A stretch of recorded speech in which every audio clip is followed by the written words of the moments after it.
অজানা গল্পের সন্ধানে আমি সঙ্গীতা। ভীতিকর রহস্য চ্যানেলে তোমাদের সবাইকে স্বাগত। আজ আমি আমার দ্বিতীয় গল্প না বললেও চলে, একটি সত্য ঘটনা, যেটা সম্পূর্ণ আমার সাথে ঘটা একটি কাহিনী। তখন আমি হয়তো 16-17 বছরের একটি যুবতী মেয়ে। আমি পড়তাম তীর্থভারতী স্কুলে। আমার তখন লাস্ট ইয়ার ছিল। আমাদের স্কুল থেকে ঠিক করা হয়েছিল লাস্ট ইয়ারের স্টুডেন্টদের ফেয়ারওয়েলের জন্য খাওয়ানো হবে। ফার্স্ট ভেবেছিল যে স্কুলের কমন রুমেই এই ফেয়ারওয়েল অনুষ্ঠানটা করা হবে, কিন্তু তারপরে ঠিক করা হলো মাকপণ্ডপুর গ্রামের মতিলাল বাগান বাড়িতে এই অনুষ্ঠানটি করা হবে। যেই বলা সেই কাজ, চলে আসলো সেই দিন 12 নভেম্বর, আমাদের সবার ফেয়ারওয়েলের দিন। একটা বাস ঠিক করা হলো সবার জন্য। আমরা সবাই বাসে উঠে রওনা দিলাম মাকমণ্ডপুর গ্রামের মতিলাল বাগান বাড়ির উদ্দেশ্যে। আমরা চলে আসলাম সেই বাগান বাড়িতে। বাড়ির চারপাশটা খুব সুন্দর, নীরবতা যেন বাড়িটাকে ঘিরে ধরেছে। বাড়িটির আশেপাশে বিভিন্ন ধরনের গাছের সারি। অনেক পুরনো হওয়ার কারণে বাড়িটির দেওয়ালগুলোতে সামান্য পরিমাণে মরচেও ধরেছে। বাড়ির পিছন গেট থেকে কাউকে আসতে লক্ষ্য করা গেল। আসলে উনি হলেন বাড়ির কেয়ারটেকার।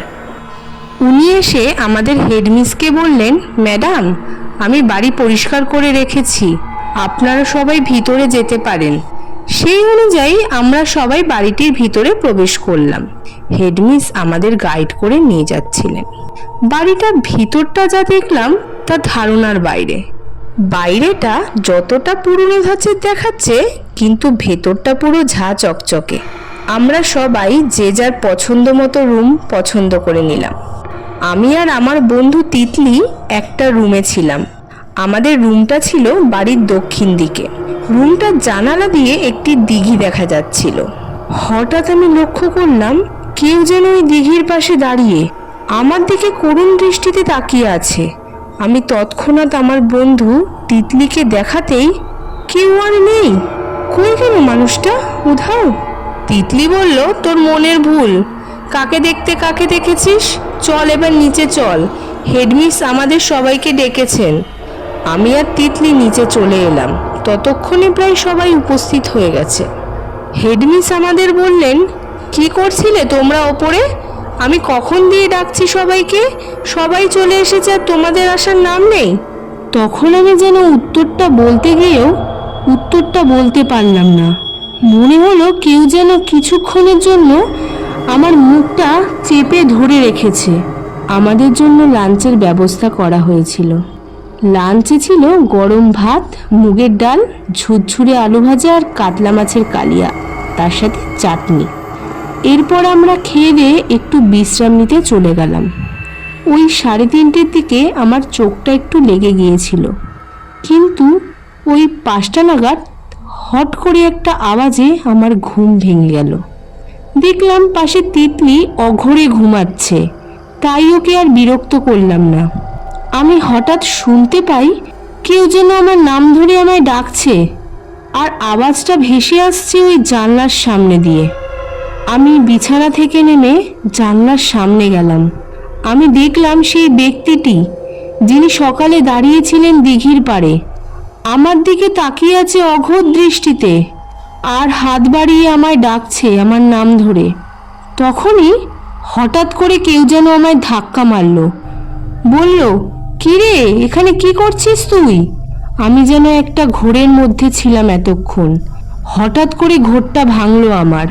দেখি পেছন থেকে তিতলি দাঁড়িয়ে আছে আর বলছে, কিরে, নিচে যাবি না?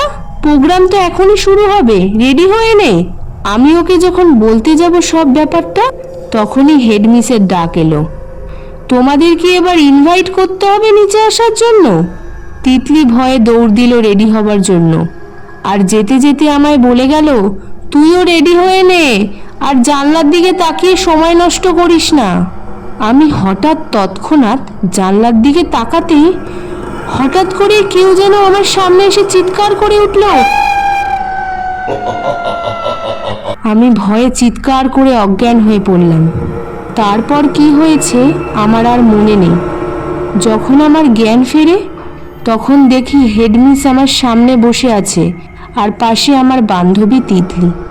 হেডমিস আমায় জিজ্ঞাসা করলো, কি হয়েছিল তোমার? তুমি হঠাৎ চিৎকার করে অজ্ঞান হয়ে গেলে কেন? আমি আমার হেডমিসকে সবটা খুলে বললাম। উনি হাসির ছলে জিনিসটা উড়িয়ে দিলেন। বললেন, ওইসব তোমার মনের ভুল, ওইসব কিছুই হয় না। তারপর আমরা সবাই নিচে চলে গেলাম। অলরেডি প্রোগ্রাম আমাদের শুরু হয়ে গিয়েছিল, সবাই নাচ গান করছিল, কিন্তু আমি কিছুতেই জিনিসটাকে মাথা থেকে বার করতে পারছিলাম না। তারপর সবাইকে একে একে বিদায় সম্বর্ধনা দিয়ে অনুষ্ঠানটি শেষ হলো। হেডমিস বললেন, যাও তোমরা ডিনারটা করে যে যার রুমে চলে যাও। আমরা যে যার মতো ডিনার করে রুমে চলে গেলাম। তারপর আমি আর তিতলি গল্প করতে করতে হঠাৎ কখন ঘুমিয়ে পড়েছি জানি না।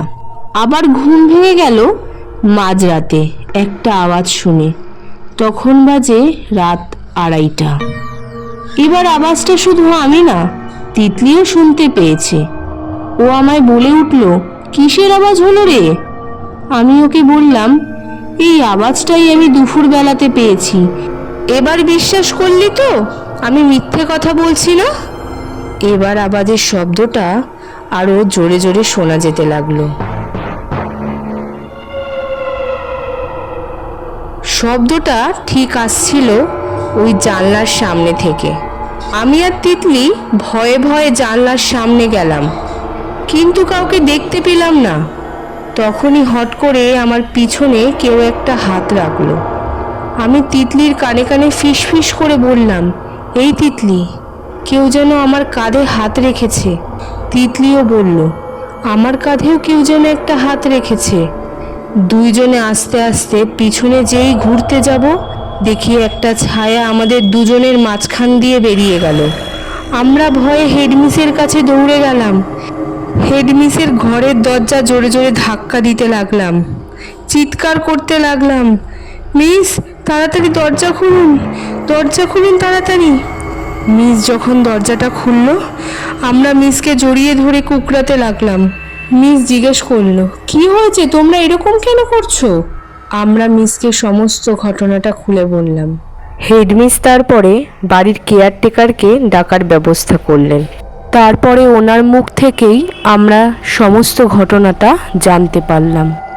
কিছু বছর আগে তোমাদের মতোই স্কুলের ছেলেমেয়েরা এসেছিল এই বাড়িতে পিকনিক করার জন্য। আমি নিচের তলার রান্নাঘরে রান্না করছিলাম।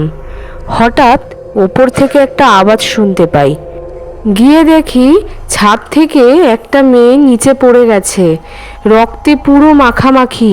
কি করে হলো এইরকম? আমি ওদের জিজ্ঞাসা করলাম। ওরা বলল, ইয়ার্কির ছলে মজা করতে করতে ওকে ছাদ থেকে ধাক্কা মেরে ফেলে দেওয়া হয়েছে। স্কুলের ম্যাডামরা আর এই পুলিশ কাচারির ঝামেলা নিতে চায়নি, তাই তারা এখানেই ব্যাপারটাকে সীমিত করতে চেয়েছিল। মেয়েটার ওই মরদেহটাকে ওই দিঘির পাশে পোতা হয়েছিল, তাই এখনো ওর আওয়াজ এই বাড়ির চারপাশে গুনগুন করে বাজে। হেডমিস তো কেয়ারটেকারের কথা শুনে কথাটাকে হেসেই উড়িয়ে দিলেন, কিন্তু তারপর যেটা হলো তা ধারণার বাইরে। বাড়ির বাইরে দিয়ে হঠাৎ করে যেন একটা কুৎসিত হাসির আওয়াজ ভেসে আসতে লাগলো। আওয়াজটা শুধু আমি না, সবাই শুনতে পেলেন। হেডমিসও অবাক হয়ে গেলেন। মিস বললেন, আমি যাই, বাইরে গিয়ে দেখে আসি কে কাঁদছে। মিস বাইরে যেতেই মিসের গলাটা যেন কেউ আষ্টে পিষ্টে চেপে ধরেছে। মিস চিৎকার করতে লাগলেন, তিতলি, প্রিয়াঙ্কা, দেবলীনা, তোমরা সবাই কোথায়? বাইরে আসো, দেখো কি হচ্ছে আমার সাথে। আমরা সবাই দৌড়ে বাইরে গেলাম। দেখলাম বাড়ির ছাদ থেকে একটা লম্বা হাত নিচে নেমে মিসের গলাটাকে জোরে করে চেপে ধরে রেখেছে, আর মিস অনবরত চিৎকার করে যাচ্ছে। আমরা সবাই মিলে ঠাকুরের নাম নিতে শুরু করলাম। মিস ওখানেই ভয়ে অজ্ঞান হয়ে গেল। তারপর আমরা দেখলাম হাতটা আর কোথাও নেই। দেখলাম আস্তে আস্তে ভোরও হয়ে এসেছে। তারপর আমরা মিসের জ্ঞান ফিরিয়ে তড়িঘড়ি করে জিনিসপত্র গোছাতে লাগলাম বাড়ি যাবার উদ্দেশ্যে। মিস আর এই বাড়িতে এক মুহূর্ত থাকতে চাইছিল না। তারপরে বাস ডাকা হলো। আমরা সবাই বাসে উঠলাম বাড়ি যাওয়ার জন্য। বাসের মধ্যে সবাই চুপচাপ যে যার মতো বসে আছে। চুপচাপ বসে থাকারই তো কারণ। কেউ যে ভুলতে পারছে না কালকের রাতের ওই ভয়াবহ দৃশ্যটা, যা আমার চোখের সামনে অনবরত ভেসে চলেছে, যা আমার সারা জীবন মনে থাকবে।